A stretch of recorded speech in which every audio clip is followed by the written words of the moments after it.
Hello everybody and welcome back to Let's Play Pokemon Sapphire. Currently we are in Lily Cove City with this awesome music. This is probably one of my favorite songs in the game.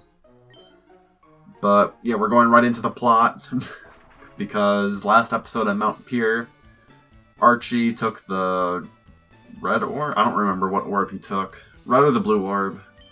And he's like, haha, I'm going to Slateport to steal a submarine. And so now we're at Slateport, and there was like this big ass interview of Captain Stern to, get that submarine into the water. And it's perfect timing because Archie's here to steal it. And what I really like about the remakes is that they have the submarine and then Team Aqua or Team Magma. I don't know what it looks like in Omega Ruby, but then they remodel the submarine to look like a Pokemon. Maybe it is like that in the original submarine. I don't remember, but so now so they went to find whatever place. I didn't really read the dialogue. I never do. But they're going somewhere underwater, and we don't have the ability to go underwater just yet. But we can still continue on our journey. So a little side quest there. However, we do have to go inside the Team Aqua hideout because there is a bunch of Whalmer blocking our path in the ocean. Not that you could really see it there, but trust me, they are blocking that path. And I don't know why, but the first time I discovered this hideout area, I'm like, oh shit, am I supposed to go here? Even though literally the route kind of guides you into that area, technically. But we're in the hideout, and there's a water theme, slightly. In Ruby, it's land, I guess. I only saw one picture. And it's just one square of water, and then they're like, yeah, let's just have a bunch of rocks on the floor. And I haven't seen what the remade hideout looks like in Omega Ruby, but in Alpha Sapphire, the remade hideout is all locker room kind of, and just piratey. It would make sense if you saw it, but this area, it's like a dungeon, like every building that has a boss in it. But the way to travel from room to room is there's these teleporters, which no big deal to me. I mean, at least it's not as complicated as it is in the Sylph Co area of Red and Blue, where that building has 15 floors in it, and the only way to get to the area that leads to the person you fight, you have to go to floor 7, but you have to find the key on floor 10 or something, and then the rest is just filler and confusion. But you slowly narrow stuff down. You go on floor 1, you go through every door you possibly can. And then after you've figured out everything, then you go to floor 2, and so on and so forth. While in this area, it's just this room has 3 teleporters. One of them is the one you just used, and then the other 2 go on to other areas. And then it kind of just goes full circle a bit. Maybe this is the only area that has 3, because there's one on the left at the bottom, and then this one on the right. And I go to the one on the right because that's the one I chose first, but I end up going through both regardless because there is an item in here that I really want to get, and that'll become very important later on. And by that I mean 2 episodes from now, so yeah. I mean, if you have played this game and or just, I don't know, you would know what item I'm talking about, so yeah. It's also probably on the thumbnail. I mean, it is, but it doesn't say what the item is. I'm being really vague. I like being vague a lot. I don't know. On Twitter, last year, I was really vague about some online argument I was in on YouTube. And okay, so this is the only time I'll ever explain it, because if people ever just go through my past on Twitter and were like, what was this about, Ryan? This vague argument. So, I came up with this theory where So when Rosalina was announced to be playable in Smash Bros. During like sometime in December, I don't remember the year anymore, but like during that same Nintendo Direct, or like that same span of like 1 month, they announced Rosalina was playable in Super Mario 3D World. They announced she was playable in Mario Kart 8, and they announced she was playable in Smash Bros. And this was like the exact same time that Frozen was in theaters. And like, I totally understand that, like, okay, well, Japan might not care as much. Like, they were like planning on announcing these characters were playable anyways. But I don't know. It felt like Nintendo, like, they're like, oh god, we gotta like announce all these things, because like you don't have to announce that she's playable in Super Mario 3D World. Like, I guess to get more like copies sold, because people want to like fuck Rosalina for whatever dumb reasons. I mean, like, I don't know. I think she's an okay designed character, just because like slightly edgy and like not annoying looking like Peach or Daisy. Although Peach is like my second choice of the three. And then like, I don't remember where I posted. It was like some YouTube video. They were like complaining about Nintendo in some way or another, which I don't know why I ever watched those videos. I have no business like getting that negativity in my life, especially when I know, like, I don't think I'm right, but I'm like, okay, this person, like, they got some jaded opinions and whatever. But yeah, I just posted like, oh, like, it was like something about like Nintendo like having a lightning rod of some sort, and I'm like, I think Rosalina might be like their new lightning rod, and they're using like Frozen as a platform because Elsa and Rosalina look highly identical to each other. And like, people were interpreting that in that I was saying that they like Disney designed Elsa to be based off of Rosalina, which is like, come on, that's a stupid claim.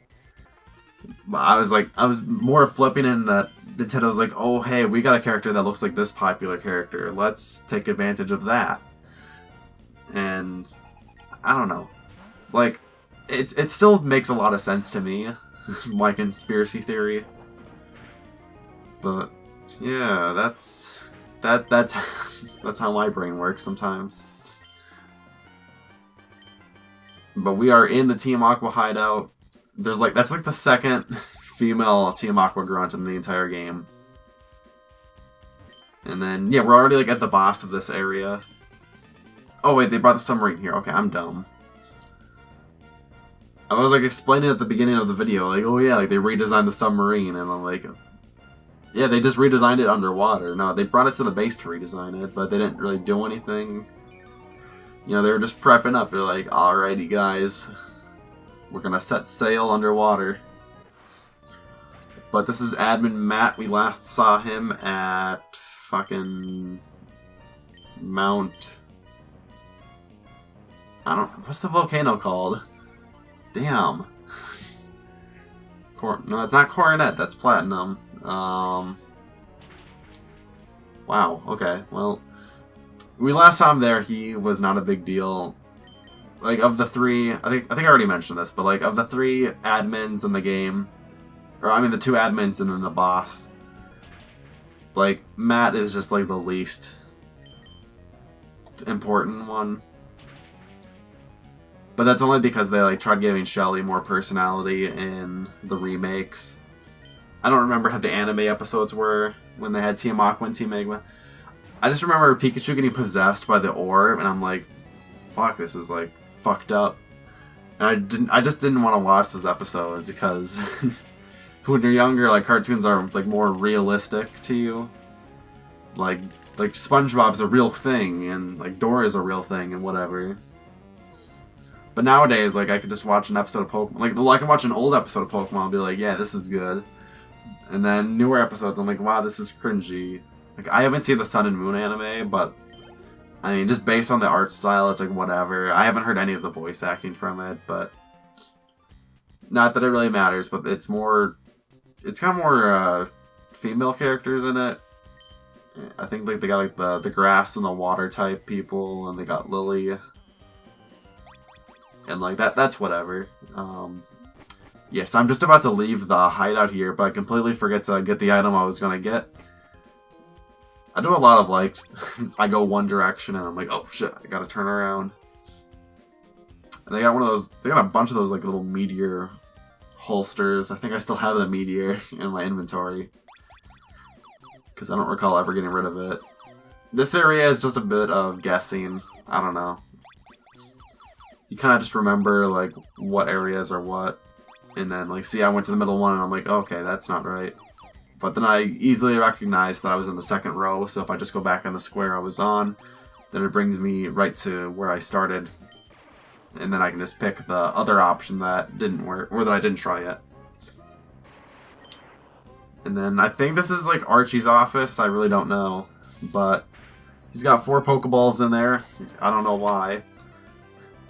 But one of them has an item I want. And then 2 of them have... they're not Pokeballs, they're just electrodes that are flipped over, and... I don't know, man. But, yeah, I don't know. I'm just like, okay, I'll just get this experience.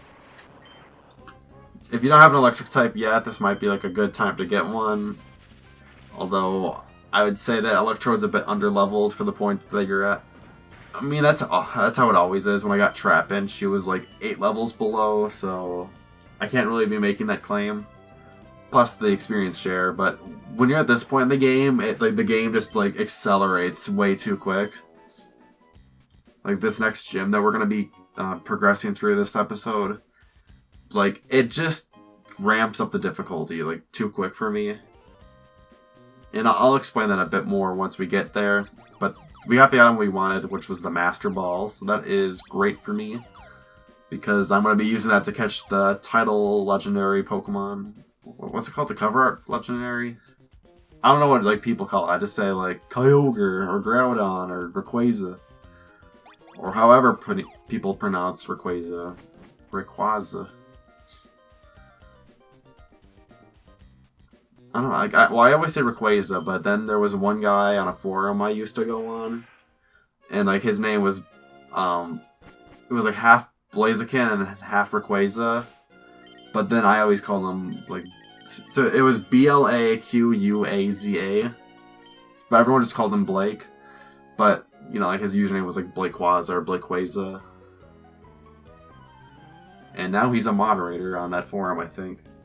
That was like the Poke Stadium forum I was mentioning an episode or so ago. And yeah, me and him, like not really, but like I wouldn't say I had friendships with anyone on that that forum. Cause like I don't know, I was just kind of there a lot of the time, and like people recognized me, and you know I recognized them, but I wouldn't say I was part of like the community, because there was like a chat room that people would go on, and then I mean I was also going into like my introverted phase, because like I wouldn't say I was extroverted when I was younger, but I definitely like just became super introverted during middle school, because like all my friends just kind of started turning on me, except for like one person. And everyone hated that one person, so then they just kind of shunned me even more. But that's aside from the point. I just like became really awkward because like my best friend at the time like just kind of broke up with me because I snitched on him. How did it go again? I think it was like New Year's Eve, and like his neighbors had like a New Year's Eve, like a New Year's party, and for whatever reason, even though like, oh, we got a guest over at our house, we'll just bring him to our neighbor's party. And it was totally fine, because there was like a couple of us kids at the same age. But then, like, after the party was over at like 1 p.m., or yeah, 1 a.m., I'm sorry. Then me and my friend, we just stayed awake like a bit longer, and like he played Pokemon Diamond or Pearl. I don't know which one it was, but at that time, I don't even think I knew that Nintendo DS existed. But like, I was just trying to go to bed because, you know, it's like 1:30 in the morning, and like he just wanted to play Pokemon alone. It's a 1-player game. He wants me to like watch or something, and then I kept like wanting to go to bed, and then it's like 3 in the morning. And then I don't remember what time we woke up, but then his mom was like, "Oh, how'd you guys sleep?" I don't want to say his name. I'll just cut that out. Okay, let me timestamp that. Too bad I won't write it down or anything. No, he was like upset that I just like, oh yeah, he kept trying to keep me awake. And then after that, like, I don't know, like he just started like he didn't avoid me per se, but like he didn't talk to me. And then like a year later, I was like, what? Like I asked like his other best friend, like, hey, why does he want to talk to me ever? He's like, he didn't explain the reason, but it was just like, yeah, he doesn't want to be your friend anymore. And I'm like, oh, okay, I'll just fucking ruin my life now for the next 4 years, because God, like 5th and 6th grade sucked. 7th grade like was amazing because everyone who I hated left, and then 8th grade was just like shit again. But I'm really glad I transferred schools, and I got a lot of amazing friends who have the same shared interests as myself, like Pokemon. Like back then there was only like 2 other. Well, there was a bunch of kids that played Pokemon and were into Pokemon, but like I was like openly into it. A lot of them were like closeted Pokemon fans for whatever reason, and like they would only talk about Pokemon if they saw me like wear my Pikachu shirt or whatever. So I don't know, very awkward. And then like so I only had like it's like I lost like all my friends then, even though like we were all friendly, but it was just like, yeah, we're not gonna hang out like outside of school. Not that we ever did, but I don't know. I'm just opening up like a dark part of my life that isn't even dark compared to like other people's real problems. Like I don't have anxiety, which is amazing. Although, I mean, like a couple weeks ago at work, like we were open for like another 2 hours, but it was also because like I was upset that like they didn't have enough people were scheduled that day. So I'm like, oh, like fuck me then. Guess instead of leaving an hour after we close, we're gonna leave 2.5 hours after we close. And I was just like ready to snap. Like I'm just folding all alone in a department, and just like the shirt isn't folding immediately, and I'm just like, fuck you. Shaking this goddamn shirt like I'm gonna strangle it. So yeah, let me just get my iPod so I can write that timestamp down.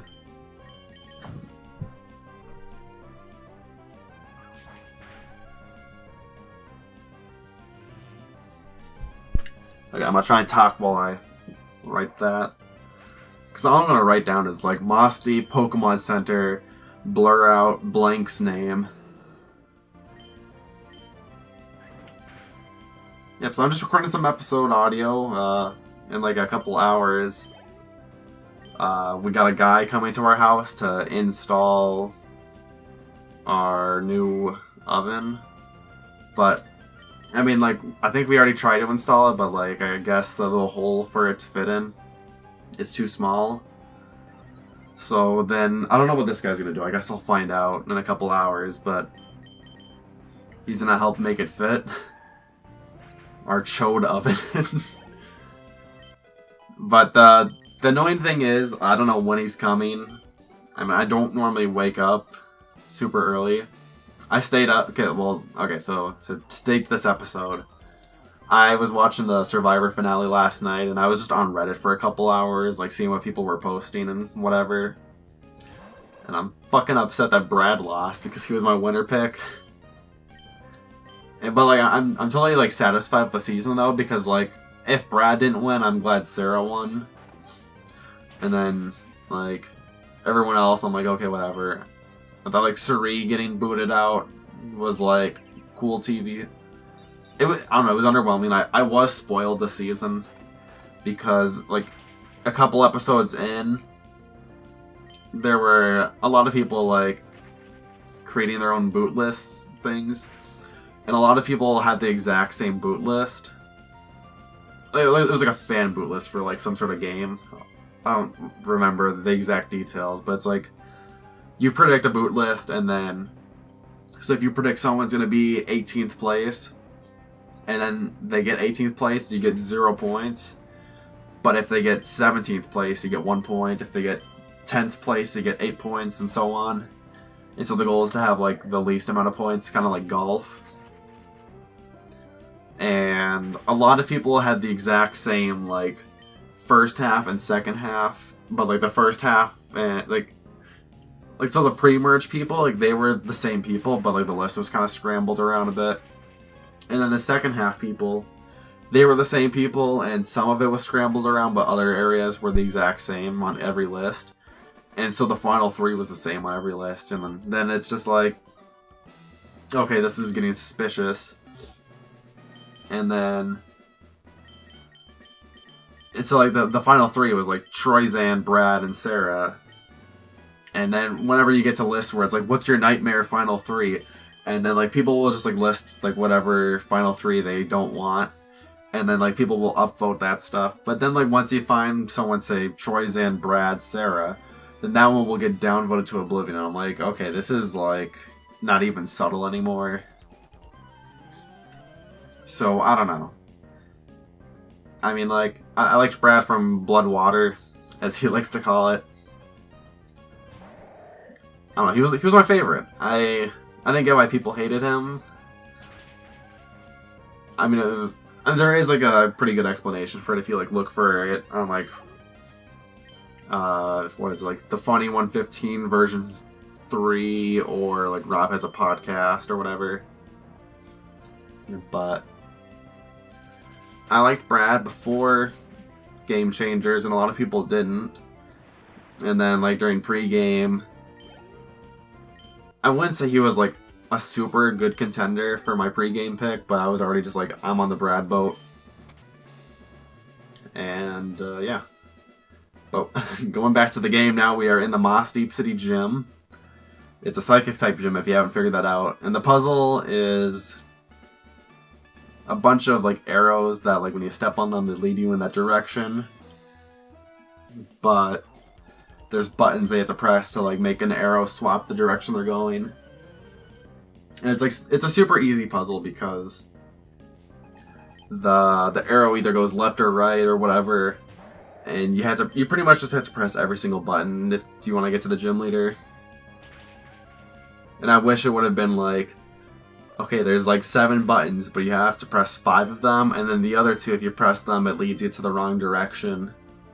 So then you have to unpress those 2, and so on and so forth.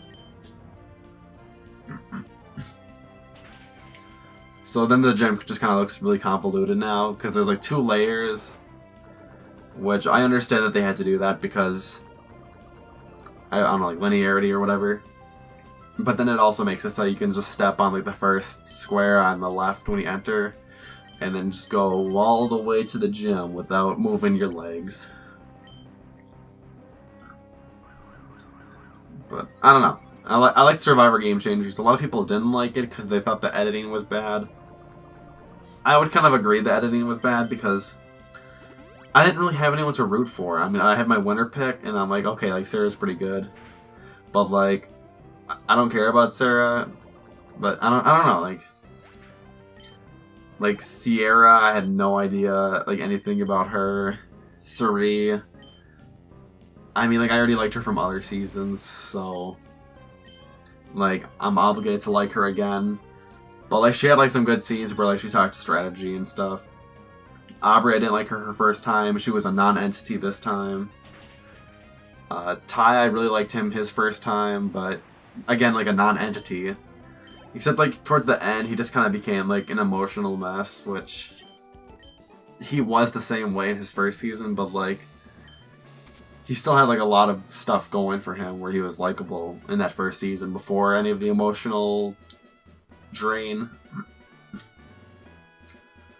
And who else? Like Andrea, I don't know, I've only seen her on Caramone. I haven't watched Redemption Island yet, but I didn't care a lot about her, but like she was pretty much the exact same on both seasons there. Jeez. Troyzan, I mean, I watched his first season, and I enjoyed him there. But then on his second season, again, a non-entity.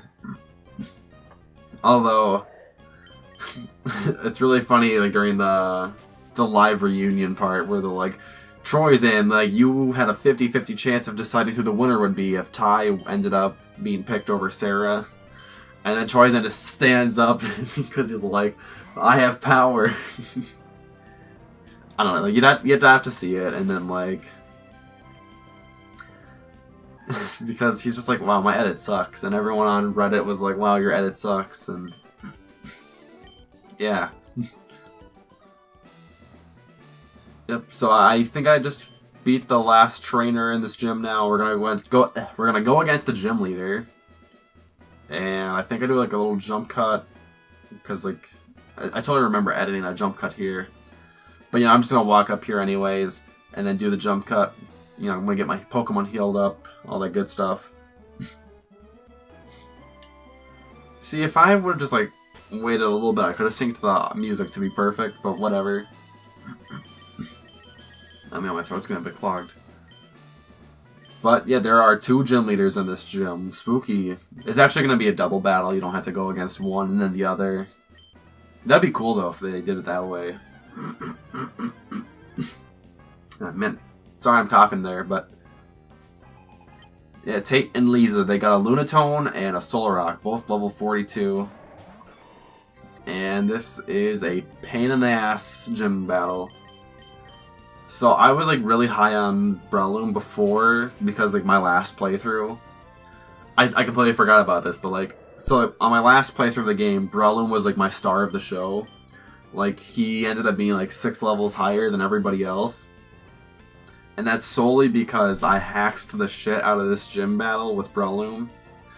And then I hacked the shit out of the 8th gym leader with Breloom again. Because I think I already grabbed the King's Rock item, which was outside of the Pokemon Center area.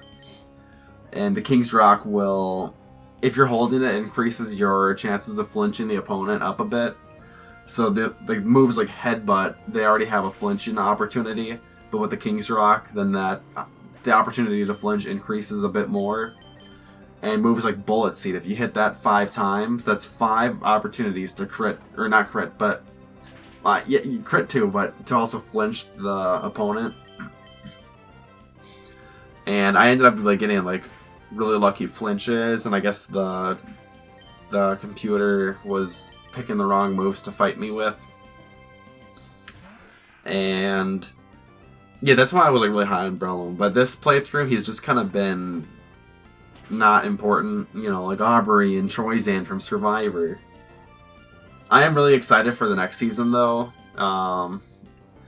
Like, so there was a I wouldn't say a leak, because whatever, but like an unofficial revealing of like, I think 11 out of the 18 people playing, maybe it was 13. But like, of those 13 people, I'm like, okay, I can get behind like a lot of these people.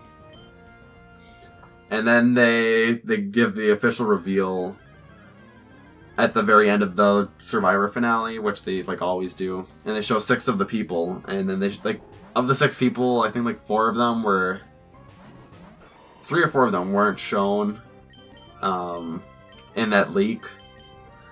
So what happened? I don't remember. Like, okay, it's like of the 6 people, like none of those 6 people are interesting. Like, I don't remember their names except for Ryan, because he has the same name as me, and I've just been, like, dreading him. Because he's so cringy. Why are you so damn cringy, Ryan? He's a mix of Cochrane and fucking Adam. And, like, both people, like, I didn't care about, but, like, I didn't mind them winning their seasons. I haven't seen Cochrane's first season, where he gets a lot more flack than his victory. But like, Adam, I don't know. Like, when Adam won Millennials versus Gen X, I'm like, okay, like, whatever.